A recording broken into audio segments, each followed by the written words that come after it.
O Senhor esteja convosco. Ele está no meio de nós. Proclamação do Evangelho de Jesus Cristo segundo Mateus. Glória a vós, Senhor. Naquele tempo, disse Jesus a seus discípulos: Eu vos digo, se a vossa justiça não for maior que a justiça dos mestres da lei e dos fariseus, vós não entrareis no reino dos céus. Vós ouvistes o que foi dito aos antigos: não matarás. Quem matar será condenado pelo tribunal. Eu, porém, vos digo: todo aquele que se encoleriza com o seu irmão será réu em juízo. Ouvistes o que foi dito: não cometerás adultério. Eu, porém, vos digo: todo aquele que olhar para uma mulher com o desejo de possuí-la, já cometeu adultério com ela no seu coração.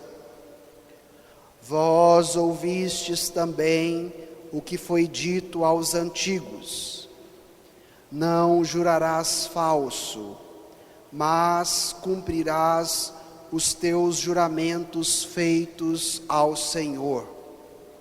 Eu, porém, vos digo: não jureis de modo algum. Seja o vosso sim, sim, e o vosso não, não.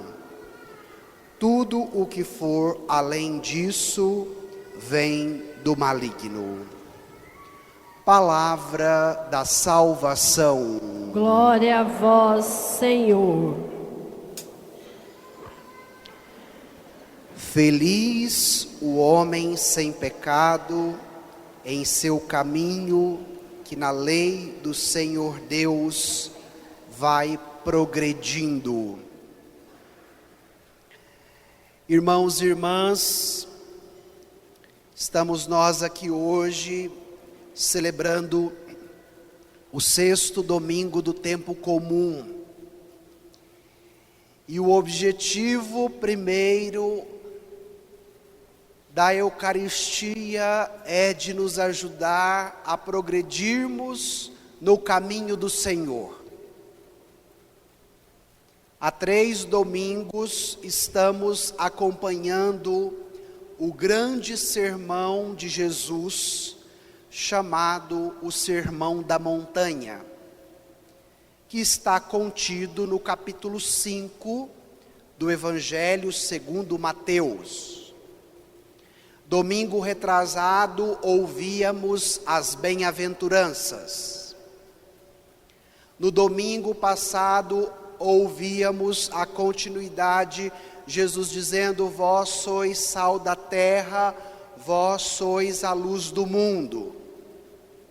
E agora avançamos um pouco mais neste discurso da montanha e chegamos no trecho de hoje, onde Jesus nos apresenta uma nova moral.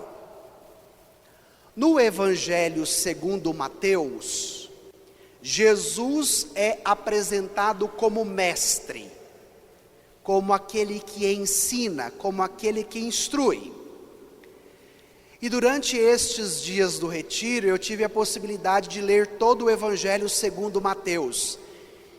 E em todo o Evangelho, o evangelista nos pontua: para cumprir a Escritura.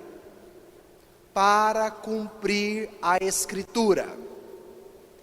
Então, em Jesus, vai dizer Bento XVI, nós temos uma continuidade na descontinuidade. Porque Jesus retoma tudo aquilo que foi predito através da lei e dos profetas, mas agora isso é elevado, isso é alcançado um novo nível, que nós chamamos de plenitude. Então, esta é uma breve introdução para nos contextualizar, porque nós vamos precisar deste conteúdo para compreendermos o texto. E se você tem o Evangelho em mãos, eu gostaria de te convidar a retomá-lo. Vamos ao versículo 20, o que está aí no início do texto. Vamos ler juntos?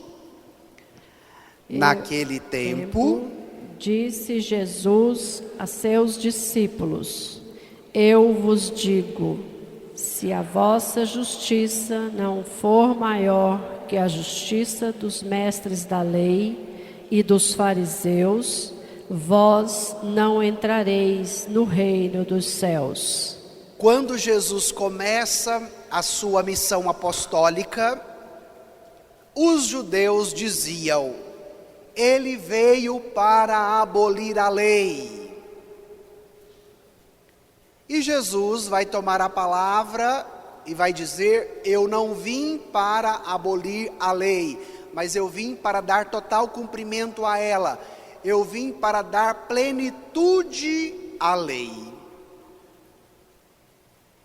E provocando seus ouvintes, diante das injúrias que se fazia contra Jesus, ele vem agora pontuar de maneira concreta o que a lei diz. Por isso que vamos retomar alguns dos mandamentos daqui a pouco no próprio texto. Mas Jesus não só retoma, porque ele faz a provocação: vós ouvistes o que foi dito aos antigos, e cita o mandamento. Mas depois Jesus prossegue e diz: porém eu vos digo, e traz a novidade diante do mandamento. E por que Jesus faz isso? Porque o objetivo dele era alcançar uma perfeição radical e redescobrir a simplicidade original daquilo que deveria orientar a religião, e com isso dar o verdadeiro sentido à vida religiosa. Por isso que Jesus parte da justiça. Se a vossa justiça não for maior que a justiça daqueles que praticam a lei, daqueles que instruem e ensinam os mandamentos, vós não alcançareis o reino dos céus. Onde que Jesus queria chegar? No cerne da religião. Uma religião que já estava se secando interiormente, porque se reduziu apenas ao cumprimento das normas e dos mandamentos. E ainda se legitimavam dizendo: nós, mestres e doutores da lei, cumprimos todas as normas religiosas, cumprimos todos os mandamentos de acordo com a lei, somos modelo, somos exemplos, vocês devem nos seguir.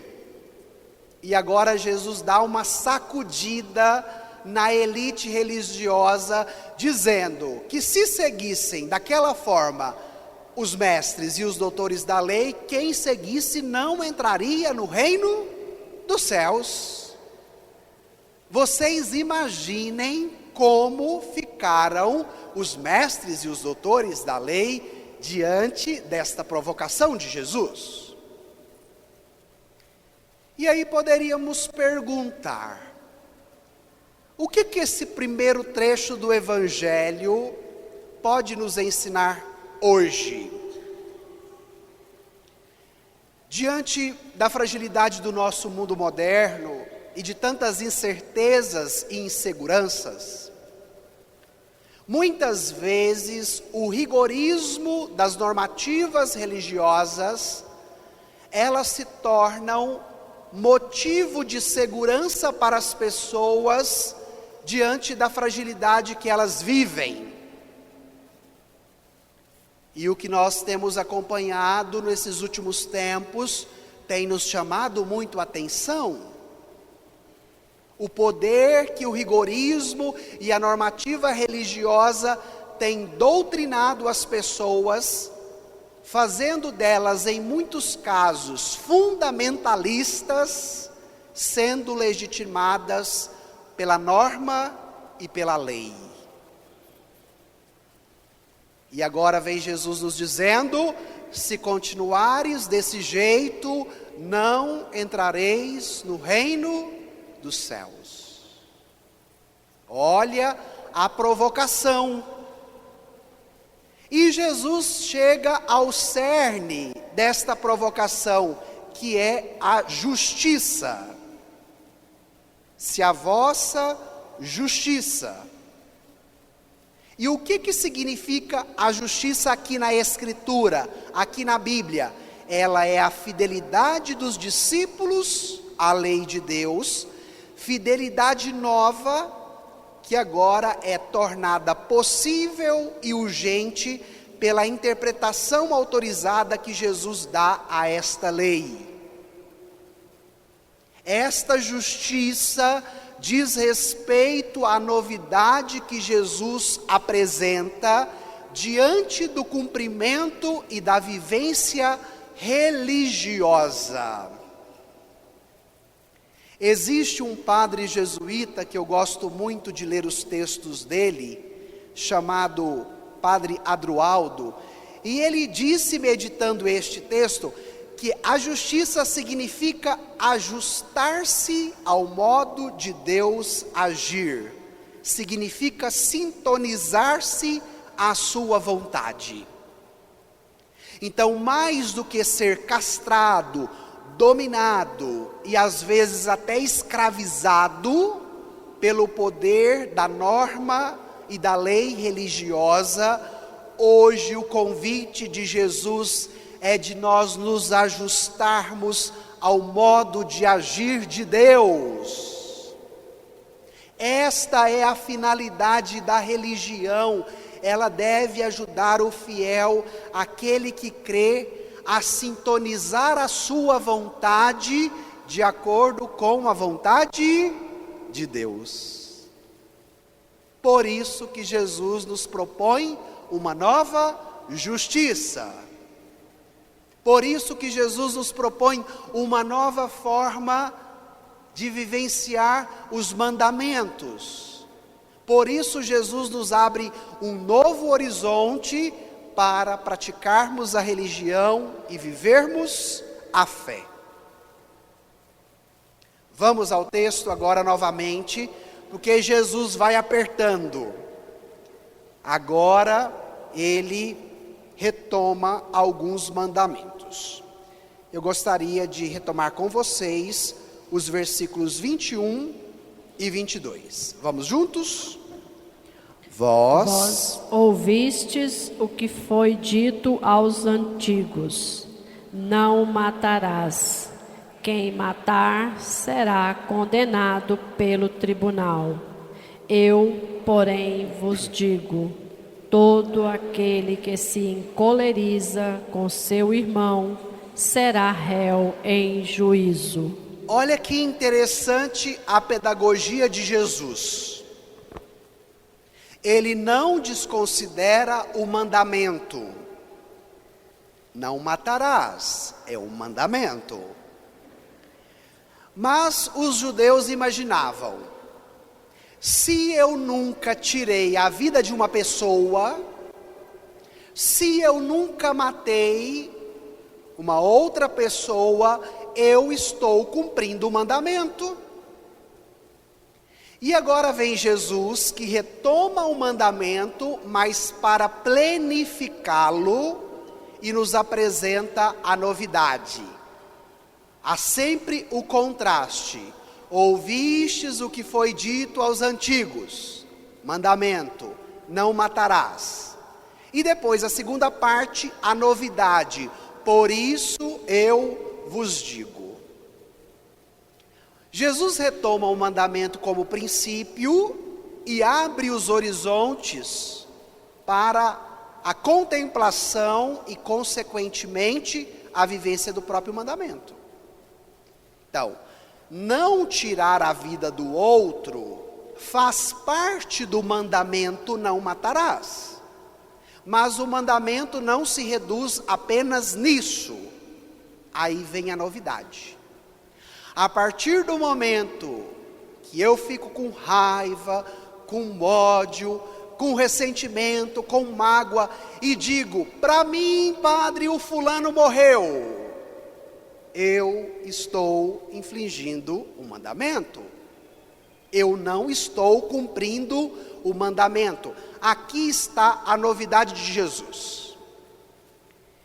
E eu gostaria de pegar essas duas dimensões do mandamento apresentado, o não matar no sentido físico, diante de uma realidade tão violenta, com tantos assassinatos, e principalmente agora com tantos feminicídios, matando as mulheres, principalmente aqueles companheiros que convivem com elas tanto tempo, a violência contra as crianças, contra os idosos que têm crescido tanto.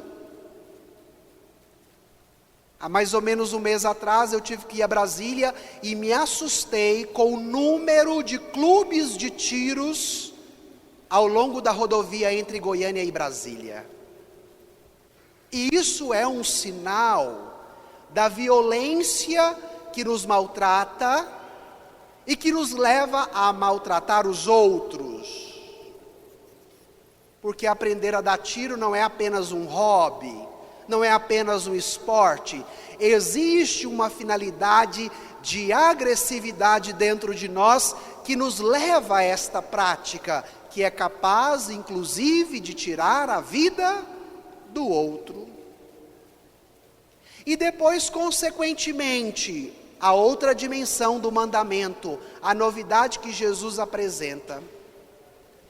Tudo aquilo que eu permito entrar no meu coração, que se torna sinal de morte,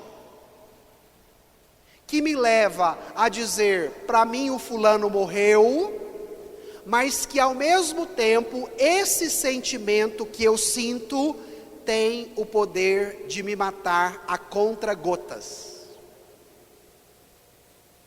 Na dinâmica da psicologia, minha gente, existe uma compreensão muito interessante deste movimento.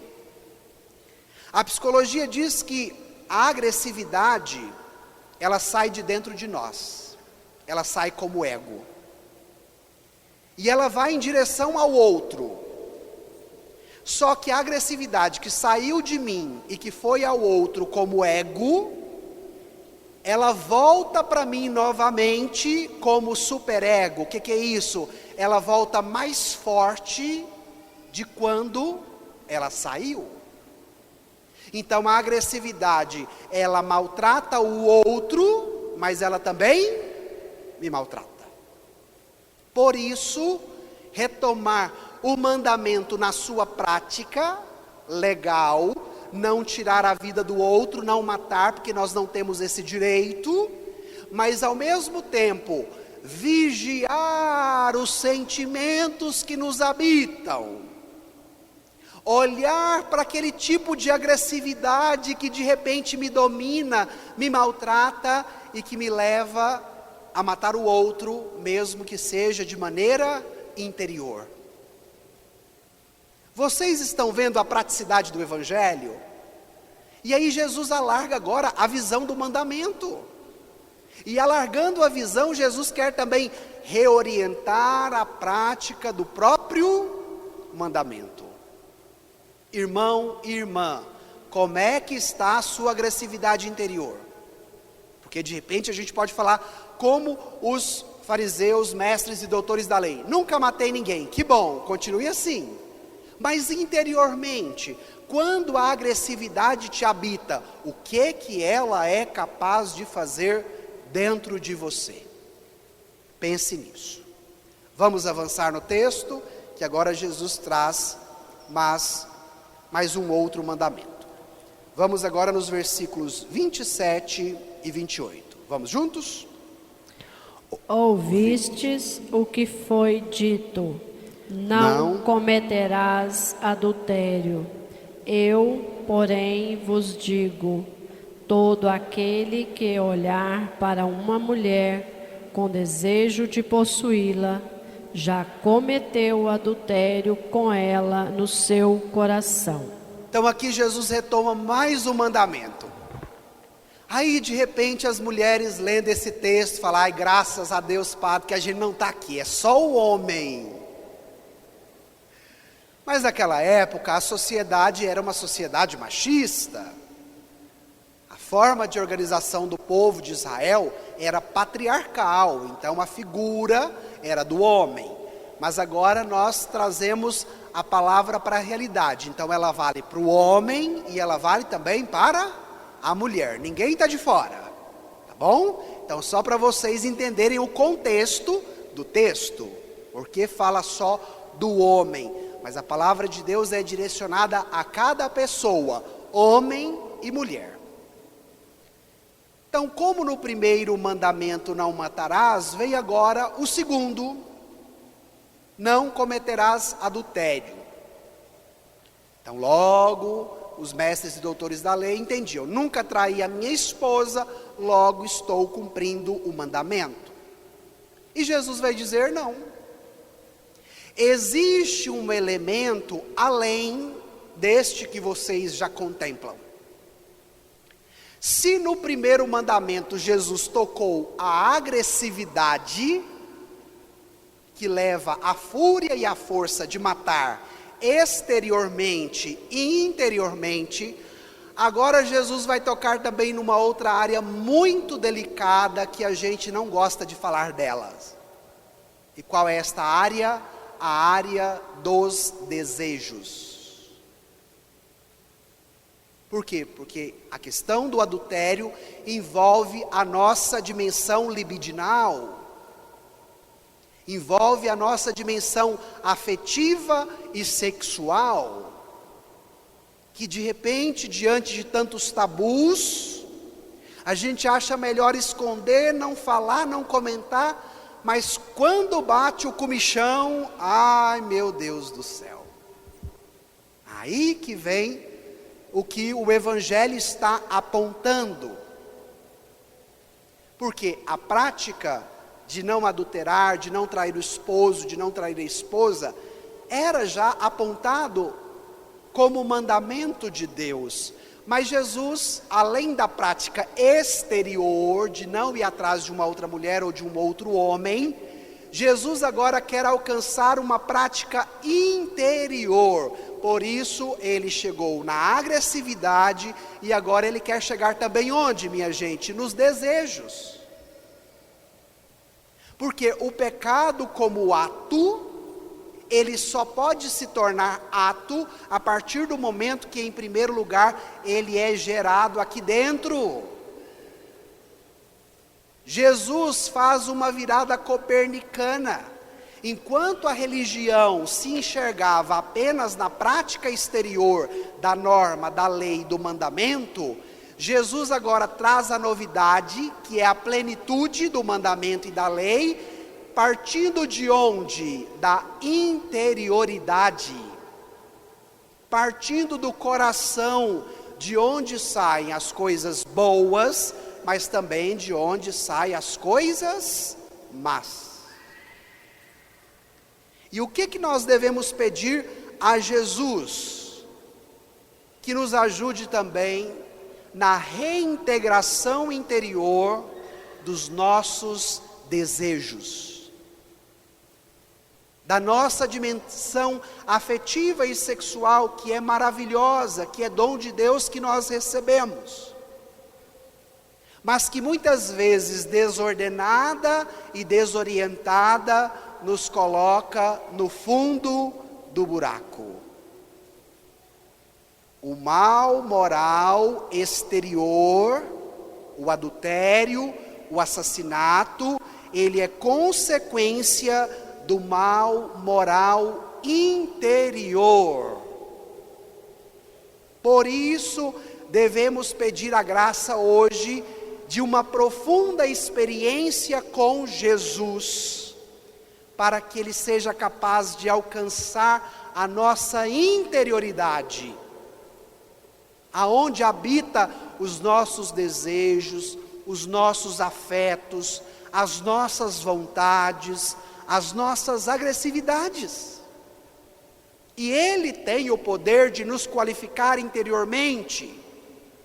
E nos qualificando interiormente, consequentemente, qualificará a nossa prática exterior. Então, olha a novidade do Evangelho, olha a atualidade da palavra para o cotidiano. Vamos agora ao terceiro mandamento, que já está aí no final do texto, que Jesus nos fala.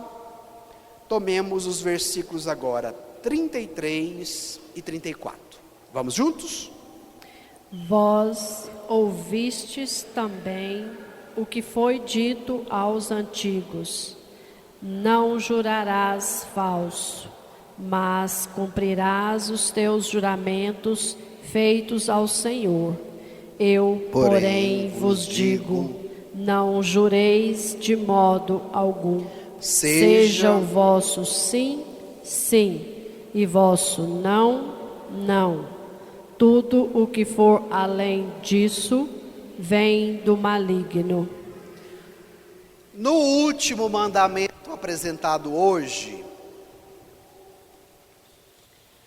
que toca sobre o falso juramento, Jesus nos faz uma provocação que condiz com o tempo presente. Um tempo de fake news. O que isso significa? Notícia falsa. Eu sempre digo que fake news é um apelido bonitinho que tentaram dar para mentira. Porque uma fake news é uma mentira. Por que eu quero partir do princípio cotidiano que está tão latente? Porque o Evangelho ilumina a nossa realidade. Por que a provocação não jurar falso? Porque quem vive na verdade não precisa fazer juramento. Vamos dar um exemplo. Eu vejo que muitos de vocês são pais, são mães, outros já são até avós. Quando a criança está muito custosa, desobedece demais o pai, a mãe, ou de repente o avô e a avó que cuidam, quando ela pede algo, e aí o pai ou a mãe diz que não, o que a criança diz? Eu juro, mãe, que eu não vou fazer isso. Eu juro, vó, que eu não vou fazer isso. Não é assim que as crianças agem? Por que elas precisam fazer o juramento para o pai, para a mãe, para o avô e para a avó? Porque os antecedentes não foram bons. E aí tenta criar uma maneira credível. Se eu jurar, meu pai vai deixar, minha mãe vai deixar, porque está acreditando em mim. E eu quero pegar o exemplo da criança, mas para dizer que essa realidade é de mamana caducano, gente. Não é só de criança. Por isso Jesus vai dizer que o vosso sim seja sim e o vosso não seja não. E diante da realidade que está à nossa volta, nós estamos perdendo a força da palavra. Eu gosto sempre de citar alguns exemplos do nosso povo da roça de antigamente, porque era um povo de palavra. Se fazia o compromisso com o vizinho que compraria aquele porco, aquela terra, aquela semente, e se a pessoa desse a palavra dela era o que valia. Muitos de vocês, de repente, já viveram essa realidade. Não, o senhor Beltrano falou que vai adquirir, e ele é um homem de palavra, pronto, o negócio estava fechado. Por quê? Porque o sim era sim e o não era não.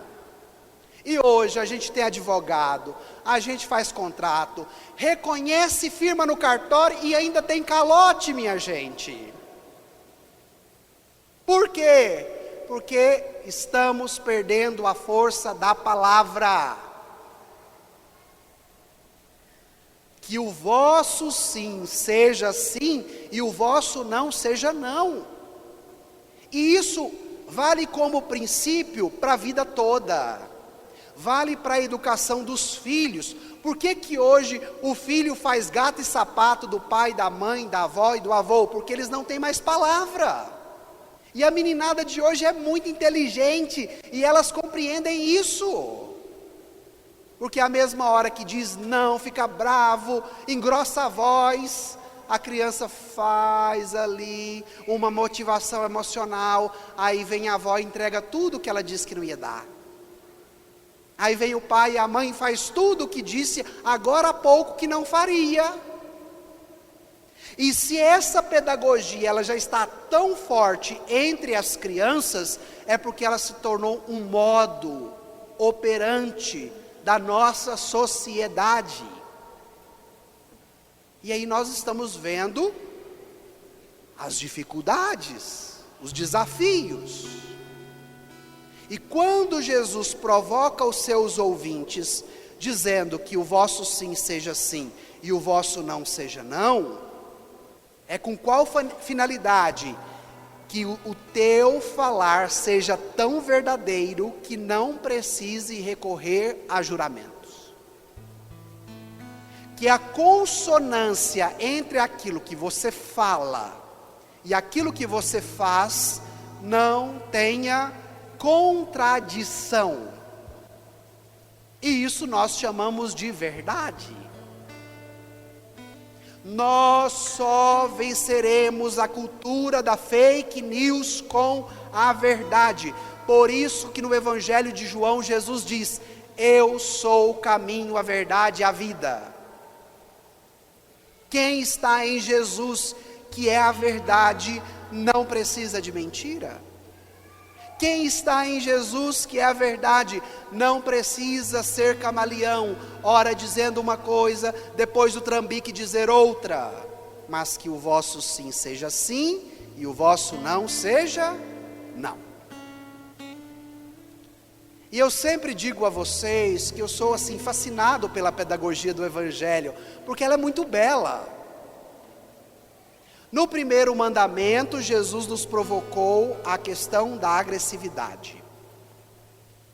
Não matarás, nem o outro e nem dentro de si. No segundo mandamento, Jesus tocou a dimensão dos desejos libidinais, afetivos e sexuais. Não cometerás adultério, nem lá fora com outro homem, com outra mulher, mas nem dentro de si, diante dos seus desejos e vontades. E agora o quarto, não jurarás falso. Jesus nos apresenta o remédio capaz de curar a ferida. E aí você poderia dizer: padre, eu preciso disso para a minha vida, para o meu cotidiano, do que o Evangelho hoje me apresenta. Mas o que eu preciso fazer? Aí eu gostaria de encerrar a pregação com uma segunda leitura. Volte aí na segunda leitura de hoje, da carta de São Paulo aos Coríntios. Tome lá no final do texto, versículo 9 e 10. E eu gostaria que você lesse com bastante atenção esses dois versículos. Achou aí no seu folheto? Segunda leitura, carta de São Paulo aos Coríntios, versículos 9 e 10. Vamos juntos? Mas, como está escrito, o que Deus preparou para os que amam é algo que os olhos jamais viram, nem os ouvidos ouviram, nem o coração jamais pressentiu. a nós Deus revelou esse mistério, através do Espírito, pois o Espírito esquadrinha tudo, mesmo as profundezas de Deus. Pois o Espírito esquadrinha Tudo. Se o Espírito Santo, se o Espírito de Deus esquadrinha tudo, inclusive as profundezas de Deus, esse mesmo Espírito pode esquadrinhar as profundezas da minha alma. Esse Espírito pode esquadrinhar o mais profundo dos meus desejos. Esse Espírito pode esquadrinhar o mais profundo também da minha agressividade e de tudo aquilo que me leva à mentira. E Bento XVI diz que Jesus completa os mandamentos com o amor de Deus e com a força do Espírito Santo que habita nele. Por isso que ele retoma o antigo. Vós ouvistes o que foi dito aos antigos, mas ele agora plenifica e nos abre o horizonte para a novidade. Por isso eu vos digo, o amor de Deus nos revelado através de Jesus, pela força do Espírito Santo, é capaz de fazer toda a diferença. No Antigo Testamento, Moisés subiu ao Monte Sinai para receber a lei de Deus e levá-la ao povo eleito. Agora Jesus, o Filho do próprio Deus, sobe o monte das bem-aventuranças, por isso o Sermão da Montanha. Ele é o próprio Deus que desceu do céu para nos levar ao céu, à altura de Deus, pelo caminho do amor. Bento XVI. Olha que maravilha, minha gente. Não queira mais uma prática religiosa castrativa. Não queira mais uma prática religiosa debaixo de chicotas e de normas, que te faz com cara abatida, que te faz um cristão triste, que te faz um cristão sem interioridade. Mas se abra à novidade do amor de Deus que nos é revelado em Jesus pela graça do Espírito, que esquadrinha tudo e que pode chegar inclusive na raiz daquilo que me leva ao pecado e ao não cumprimento do mandamento. Por isso que o Sermão da Montanha, esse que nós estamos meditando há 3 domingos, não é lei, mas é evangelho. Porque a normativa da lei, ela deixa a pessoa abandonada às suas próprias forças. É eu que tenho que fazer. O protagonismo é meu. Ela põe um preceito que ameaça, mas que ao mesmo tempo premia, dizendo: se você fizer isso, você vai ganhar aquilo. E a diferença do Evangelho é se colocar diante do dom de Deus, que se faz amor por nós, que nos dá a graça de conhecer o Pai, e que nos dá mais do que isso, a filiação divina, que transforma por dentro, e não só a norma que doutrina por fora. Por isso, neste domingo, peçamos a aliança da interioridade. Por isso, neste domingo, peçamos a aliança da interioridade. É o grande presente que Jesus tem para nós. Então agora você vai deixar o seu folheto de lado e vai fazer este exercício de pedir ao Espírito Santo de Deus que esquadrinhe todo o seu ser. Onde você se reconheceu nesse evangelho de hoje? Pense aí por um instante. Diante de tudo que você ouviu, meditou, entendeu e leu através da palavra de Deus, vai dizendo para o Espírito Santo esquadrinhar o seu coração. Apresente agora tudo que você tem de bom, de talento, de graça, de conquista e de alegria. Mas apresenta também a sua agressividade. Apresente agora os seus desejos, as suas vontades, os seus afetos. Peça a graça da verdade, para que o seu sim seja sim e o seu não seja não. Vai dizendo: Senhor, hoje eu quero viver esta graça de sair muitas vezes do peso castrativo da norma para a liberdade da interioridade que me dá a graça de um fluxo vital, inclusive para viver a minha fé. Esquadrinha, Espírito de Deus, as profundezas da minha alma, aonde habita o que eu tenho de melhor, mas onde habita também o que eu tenho de pior. Eu quero esta graça, progredir no caminho do Senhor. Peça isso com fé. Vem, Espírito de Deus, purificar meu ser, purificar meu ser. Quebra toda minha mentira, toda minha covardia. Ser morno não dá mais. Vem, Espírito de Deus, purificar meu ser, purificar meu ser. Quebra toda minha mentira, toda minha covardia. Ser morno não dá mais. Aviva os corações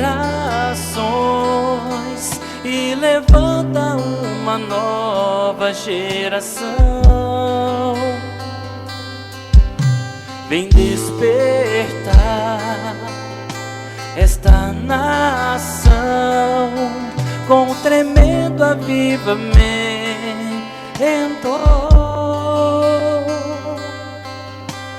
Vem, Espírito, vem queimar o nosso coração, o nosso coração.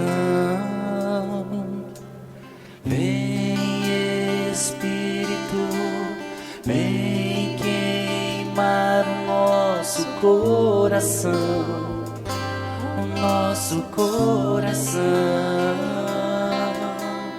Vem, Espírito, vem queimar o nosso coração, o nosso coração.